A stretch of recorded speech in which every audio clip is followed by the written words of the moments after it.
Sir, जय Hind. Major general Rajan Kochar sir, जय हिंद। बहुत बहुत शुक्रिया समय देने के लिए। स्वतंत्रता दिवस की बहुत बहुत शुभकामनाएं सर। जैन राजेश जी, आपको और आपके व्यूअर्स को भी बहुत शुभकामनाएं स्वतंत्रता दिवस की। और मेरी उम्मीद है कि अभी जो अ, ये हमारा जो अगला साल है जो शुरू होगा कल से, जब हम अपना इंडिपेंडेंस डे मनाएंगे, भारत के लिए एक बहुत ही बेहतरीन और एक अच्छा लम्हा होगा। जी सर, शुक्रिया समय देने के लिए अगेन एक बार फिर से आपका। क्योंकि आज का दिन बड़ा खास है सर। कई सवाल मेरे जहन में हैं तो मैं हर सवाल पर आऊंगा।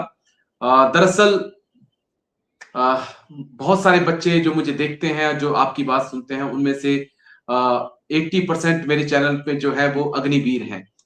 हम क्या इस साल, आने वाले साल में, क्योंकि ये बड़ा क्रूशियल ईयर है सर, 2026 का, यहाँ पर पहला बैच आउट होगा। उसके बाद फिर आउट होना शुरू हो जाएंगे बैच। फिलहाल हम उम्मीद करें कि लाल किले के प्राचीर से थोड़ी देर बाद प्रधानमंत्री कुछ कहने वाले हैं।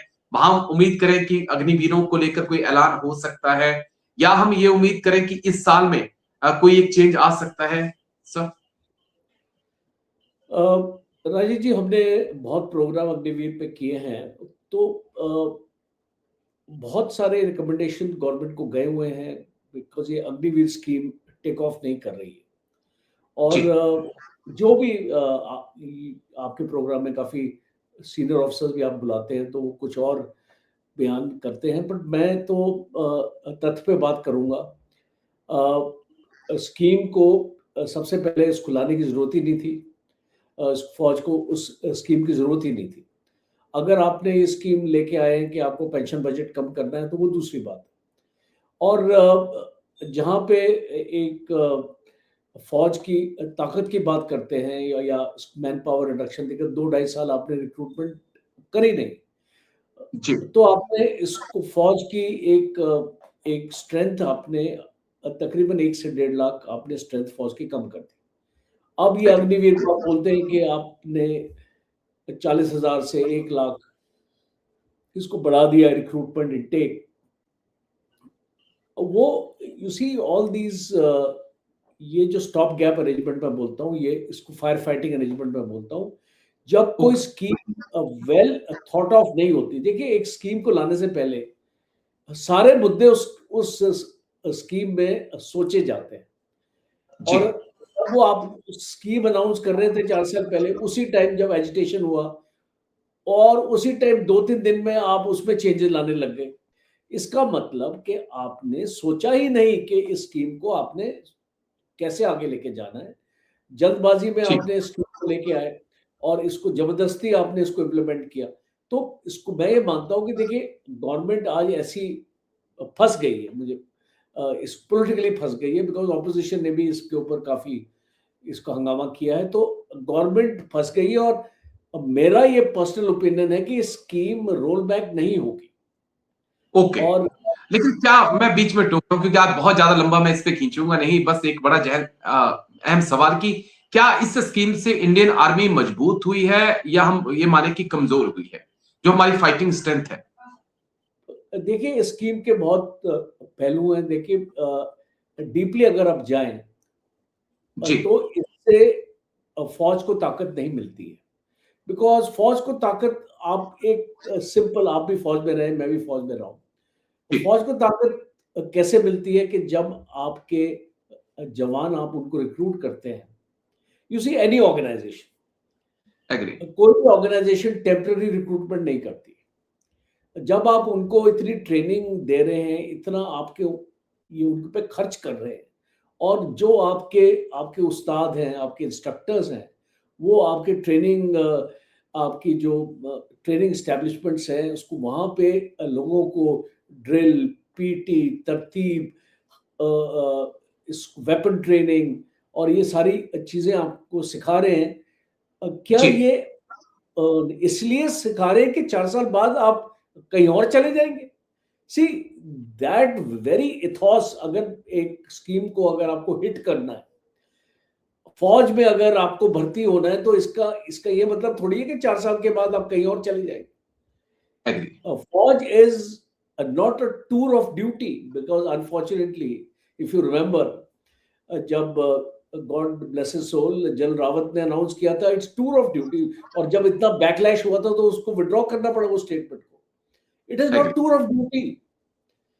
एक फौज एक कमिटमेंट है देश के लिए। एक हमारे जो जवान फौज में ज्वाइन करते हैं वो 4 साल बाद ये नहीं सोचते हैं कि हमको कोई और जॉब हमको ढूंढना पड़ेगा, बिकॉज एग्री। 4 साल हमारे फौज में जुड़े हुए हैं वो। और मैं ये बेबाक आपके प्रोग्राम में बोल रहा हूँ बिकॉज इसको मुझे कोई झिझक नहीं है इसमें बोलने के लिए, और मैं कोई डिप्लोमेट नहीं हूँ। मैं फौज में रहा हूँ और मैं सोचता हूँ कि ये स्कीम फौज के लिए बनी ही नहीं। ओके, चलिए, जो पॉइंट भी इज आप क्लियर। जी, ठीक है सर, मैं आगे बढ़ना चाहता हूँ। 2-3 सवाल और बड़े इंटरेस्टिंग हैं। इस स्वतंत्रता दिवस से पहले हमने एक बड़ा चेंज देखा। हमारा जेनजी सामने आया, आज जेन अल्फा सामने आ रहा है। आवाजें उठी और एक जो अच्छी चीज निकल कर आई, मुझे लगा कि लोगों ने, कम से कम बच्चों ने सवाल पूछना शुरू किया। जेन जी ने मुझे गलत साबित किया। मैं सोचता था कि जेन जी रील्स में ही व्यस्त है, उससे नहीं फर्क पड़ता कि क्या कुछ चल रहा है, वो स्क्रॉल में बिजी है, उसे पता है कि 1.5 GB डाटा मिल रहा है तो उसको यूज करो। लेकिन जेन जी ने कहा नहीं, वो अपने फ्यूचर्स को लेकर बहुत ज्यादा चिंतित हैं और सवाल पूछना है। जो अच्छी चीज निकल के आई कि हमने सरकार को चुना है, सरकार ने हमको नहीं चुना है। कैसा कैसे हम एक चेंज देख रहे हैं?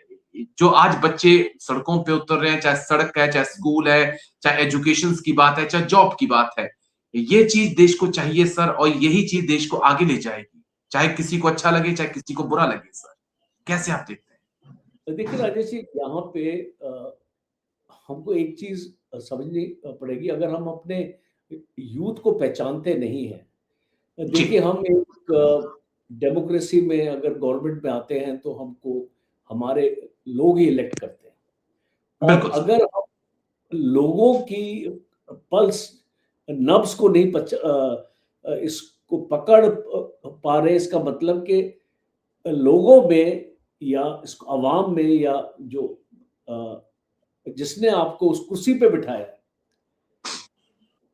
उसमें और आप में एक डिस्टेंस आ चुका है, बिकॉज आप नहीं समझ पा रहे वो लोग क्या सोच रहे हैं। और जब आप एक बड़े सीनियर ओहदे में चले जाते हैं, like the prime minister of the country, लोगों से जुड़ा रहना बहुत इंपॉर्टेंट रहता है। आप अपने आप को बंद नहीं कर सकते कमरे में कि भाई मैं शहनशाह हूं और मैं जो मैं बोलूंगा वो आप उसको करेंगे। ये एक अनार्की का एक एक रवैया होता है, डेमोक्रेसी का नहीं होता। तो आज गवर्नमेंट ने आपको बता दिया, और हमारा अकेला देश नहीं है, बांग्लादेश में भी हुआ, बिल्कुल नेपाल सर। में भी हुआ। एक सीख हमको लेनी चाहिए थी। जब आपका एजुकेशन सिस्टम फेल हो रहा है, जब आपका एग्जामिनेशन सिस्टम फेल हो रहा है, आपको करेक्टिव मेजर्स लेने चाहिए विदाउट लोग सड़कों पे आए। बिकॉज उससे पहले ही अगर आप इस चीज को रिजॉल्व कर लेते तो लोग क्यों सड़क पे आए। और फिर ये कॉकरोच पार्टी आप बोलते हैं कि इसको फलाने ने फंड किया बाहर से, ये सारे नैरेटिव्स हैं। इसको नैरेटिव्स काम नहीं करेंगे। मैं बता रहा हूँ, ये जो काम नहीं जेंजी कर रहा है है, ये कोई बहुत काम नहीं कर रहा। पूरी कोशिश कर ली सरकार ने कि नहीं काम करेगा। मैं आपको बता रहा हूँ, ये जो आपकी जेंजी है या आपका अल्फा जनरेशन, जो भी आप इसका नाम दे दीजिए, बिकॉज मैं तो यूनिवर्सिटी कॉलेज में जाता हूँ, इनसे बात करता हूँ और इसको समझता हूँ कि इनकी क्या प्रॉब्लम। देखिए, एक सिंपल सी चीज है, आपका फर्स्टली आपने एनईपी ये आपका इस एजुकेशन आपका जो स्कीम है 2020 आपने निकाली। जी, अब ये स्कीम आपकी फ्लॉप हो चुकी है, let me tell you that, and specially for higher education. मैं प्राइमरी और सेकेंडरी एजुकेशन से जुड़ा नहीं हूं, इसलिए मैं उस पर कमेंट नहीं करना चाहता, बट मैं हायर एजुकेशन से जुड़ा हूं। Being I been director of business school, I can tell you that we are puddle faking the nation. हम ऐसे लोगों को डिग्रियां दे रहे हैं जिनसे उनको जॉब मिलेगा ही नहीं। इसको मेरे मिल गए। प्राइवेट इंस्टीट्यूशन में आप देख लिए, एमबीए इंस्टीट्यूशन में जिसका मैं डायरेक्टर था, आई हैड टू रिजाइन। और जी, मैंने इसलिए रिजाइन किया बिकॉज आई फाउंड दैट एक कमर्शियली इस चीज को एक्सप्लॉइट किया जा रहा है। बच्चों को तो आप कुछ उस तरीके की एजुकेशन नहीं दे रहे, तो इट्स नॉट बीच में सी। टोकता हूँ आपको, बीच में टोक रहा हूँ, माफी के साथ मैं बस एक पॉइंट ऐड करना चाहता हूँ। आज एक बड़े इंटरेस्टिंग इंसान से बातचीत, गूगल में वो काम करते हैं, आयरलैंड में रहते हैं, इंडियंस ही हैं, तो उनसे मेरी बातचीत हो रही थी, रिश्ते में है। तो उन्होंने कहा कि एक 2013-14 का वो वक्त था जब तमाम बड़ी-बड़ी कंपनियां हिंदुस्तान के अंदर आ रही थी, अपने प्लांट्स लगा रही थी, जॉब जनरेट हो रही थी। लेकिन आज उन्होंने मुझसे कहा कि आज हालात ऐसे हैं कि कोई यहाँ पर आना नहीं चाहता है, जो यहाँ पे हैं वो यहाँ से निकल चुके हैं। और यही कारण है कि बोला जब मैं पढ़ता था तब मेरे पास एट ए टाइम, उस टाइम पे 3 या 4 जॉब ऑफर मेरे हाथ में थे, और आज आपके पास डिग्री है लेकिन आपके पास जॉब नहीं है। देखिए सिस्टम मैंने जो उन्होंने ये जो सिस्टम तबाह हुआ है, इसको कम से कम बनने में 30 से 40 साल लगेंगे फिर से। तो देखिए राजेश, जो मैंने आपको बोला अभी, आपने अपने आप ही उस चीज का उस खुलासा अपना कर लिया। देखिए अब पिछले एक साल में 100 इसरो साइंटिस्ट ने रिजाइन किया, बाहर चले गए। क्यों जा रहे हैं लोग बाहर?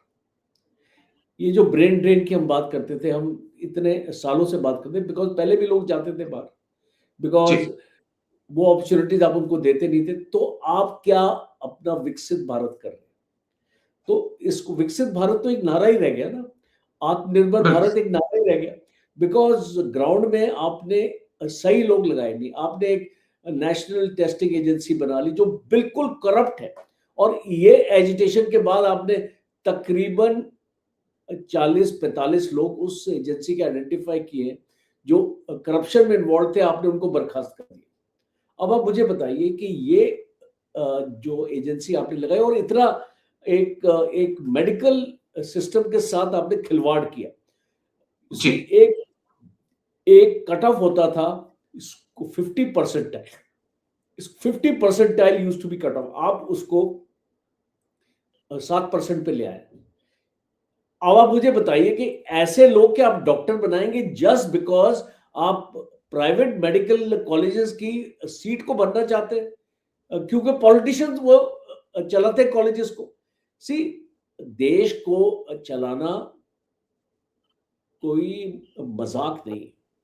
एक एग्री। आपको लोगों ने इलेक्ट किया है, एक कमिटमेंट है देश की तरफ।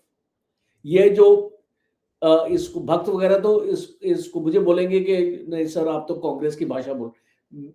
इसको मैं किसी की भाषा नहीं बोल रहा हूँ, मैं देश की भाषा बोल रहा हूँ।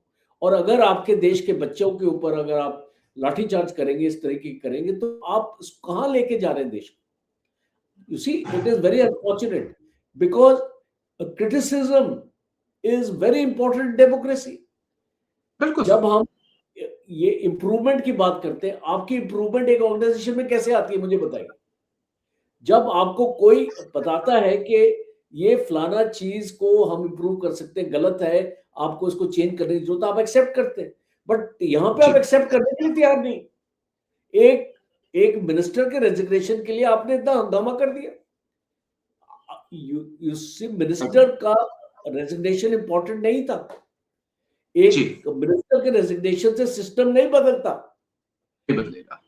सिस्टम को बदलने की जरूरत थी, बट आपने बस आप अड़े रहे कि हमने नहीं बदलना है। सो ये जो ईगो है आपको आगे नहीं लेके जाएगी। और मेरा ये मतलब है, अब हम कल हमारा इंडिपेंडेंस डे है, हमको प्रण लेना चाहिए, और हमारे जो यूथ है वो हमारे साथ है। 60 इस इसका देश का 65% पॉपुलेशन 30 साल से कम उम्र का है, आपको समझना चाहिए। और अगर आप इस तबके को नहीं इस कन्विंस कर पाएंगे, बिकॉज जुमलों से काम नहीं चलने वाला। नहीं चल आत्मनिर्भर, ये विकसित, ये सारी चीजें, इससे काम नहीं चलने वाला। और इसको एक पॉलिटिकल दायरे में मत लाइए। डोंट ब्रिंग इट दैट ये बीजेपी कांग्रेस वगैरह, it is nothing related with political, ये पॉलिटिक्स। अब अगर इस न्यू ईयर में इस इंडिपेंडेंस में अगर हमको देश को आगे देखिए, आज चैलेंजेस क्या है? और इस प्रोग्राम में इसको लंबा नहीं खींचना चाहता, बट मैं इसको संक्षेप में बताऊंगा कि आज भारत के साथ बहुत बहुत चैलेंजेस हैं, हमारे बॉर्डर्स पे एग्री। बहुत चैलेंजेस हैं। फौजी हूं मैं, तो मैं इसको अंडरस्टैंड करता हूं। अभी चाइना के ऊपर मैंने एक आर्टिकल लिखा है, अरुणाचल का जो इंसिडेंट हुआ था, उसका फर्स्ट पार्ट आज निकला है, सेकंड पार्ट आज रात को निकलेगा। And it is for people to understand कि things are not very very comfortable. आने वाले वक्त में अगर हम अपनी आंखें बंद रखेंगे, हम अगर इस चुनौती के लिए अगर हम अपने आप को तैयार नहीं करेंगे, आने वाले वक्त में बहुत मुश्किल होने वाला है। इसलिए मैं इसको कंक्लूड करूंगा कि सबसे पहले आपने अग्निवीर का इशू उठाया, एक जी। सीरियस थॉट इसको देने की जरूरत है। और आप इसको ये मत सोचिए कि ऑपोजिशन क्या बोल रहा है, आप ये सोचिए कि देश को क्या चाहिए, because agree. That is more important. Opposition is not important, जी। देश इज इंपॉर्टेंट। इसीलिए आप वो इस संसद में अपनी ऐसी उल्टी सीधी चीजों में आप अपना टाइम वेस्ट करते हैं और आप अपना बहस करते हैं। रियल मुद्दे इसको आप एड्रेस नहीं कर रहे हैं। और देश चाहता है, आज जागरूकता है हमारे यूथ में, और यूथ चाहते हैं कि आप उनके इश्यूज को एड्रेस करें। अनएम्प्लॉयमेंट, अभी एक जो आपके इकोनॉमिक एडवाइजर हैं प्राइम मिनिस्टर के, भी मैं उनको कल सुन रहा था, वो बोलते हैं कि अनएम्प्लॉयमेंट तो बढ़ी नहीं देश में। अरे तुम हाँ। कौन से अ, अ, इस पीरियड में जी रहे हो? You have closed your eyes to the outside world and you want to please your bosses. ये साइकोफेंसी नहीं चलेगी, और इस नहीं चले। देश आपको दिखाएगा आने वाले वक्त में। तो ये चीज बहुत इंपॉर्टेंट है। आज के दिन ये हमारा इवेंट 80 साल हम इसको हो मना गई। रहे हैं। तो आई थिंक हमको एक संकल्प लेना चाहिए कि हम अपने देश की नेशनल सिक्योरिटी को बेहतर करेंगे। हम अपने देश में इसको अपॉर्चुनिटीज क्रिएट करेंगे कि हमारा जो यूथ है, जो उनकी आकांक्षाएं हैं, उनको हम इसको एड्रेस कर पाए। एटलीस्ट आप उनसे मिलकर बात कीजिए, आप उनके प्रॉब्लम्स को अंडरस्टैंड कीजिए और एक रोड मैप निकालिए। जी। कल रेड फोर्ट में, you I be very happy अगर प्राइम मिनिस्टर मोदी एक रोड मैप निकाले कि और 5 साल में हम अपने यूथ के लिए क्या कर सकते हैं, उनकी जॉब अपॉर्चुनिटीज को बेटर कर सकते हैं, उनकी टेक्निकल स्किल्स और स्किल मैनेजमेंट को हम इसको कैसे इसको बेहतर कर सकते हैं। इसमें एक whole of the nation approach is required. ये ओके। पॉइंट। खाली गवर्नमेंट नहीं हासिल कर सकेगा, इसको प्राइवेट सेक्टर बिल्कुल। को लेना पड़ेगा, आपको एकेडमिशिया को लेना पड़ेगा, आपको यूनिवर्सिटीज को लेना पड़ेगा, और ये सारा एक जॉइंट एफर्ट होगा। तो मैं इसको उम्मीद रखता हूं कि आने वाले वक्त में अच्छे दिन आएंगे। ओके, चलिए उम्मीद करते हैं कि अच्छे दिन आएंगे और ये सबके आए, अग्निवीरों के भी आए, मैं तो ये भी उम्मीद करता हूं। लेकिन शुक्रिया, बहुत बहुत शुक्रिया major general Rajan Kochar sir, आपने समय दिया आज के दिन। Thank you sir. जय हिंद, take care. Thank you sir, thank you. जय हिंद सर। Thank you sir.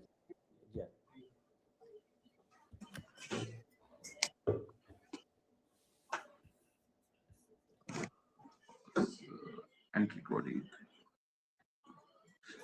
ये कैसे हो नहीं रहा है?